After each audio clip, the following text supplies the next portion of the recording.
fechado. Assim como houve autoridades contra o evento, também houve muita gente a favor, como Ellenson da Ação Educativa, a Ananda representando o Calil, o Protógenes, que hoje é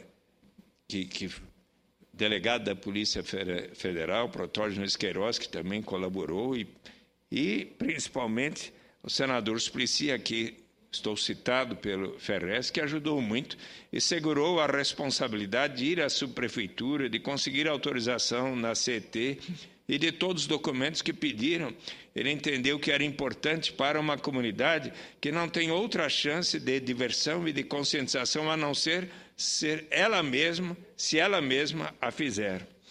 As barracas são montadas pelos vendedores de lanches, bebidas e até produtos caseiros, como pães e bolos, todos apreensivos e esperando que a festa seja um sucesso para que consigam boas vendas. As crianças tomam a rua chamada de Avenida Sabin, e bem como a Rua Aduasto da Godoy. Talvez o médico que deu nome à rua e criou a vacina também tenha indiretamente criado a vacina da esperança para uma gente tão sofrida que não deixa de acordar às 4 ou 5 da manhã para ir trabalhar, que cuida da casa dos patrões, mas deixa a sua como está, que cuida da educação dos filhos dos patrões, mas não consegue acompanhar seus filhos, que faz a alimentação das crianças classe média e não sabe se seus filhos comeram.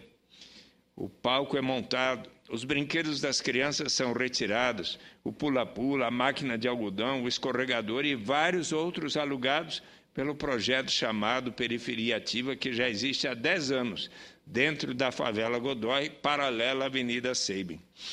Os mesmos meninos que alugam os brinquedos organizam a festa e também tem um grupo de rap chamado Negredo,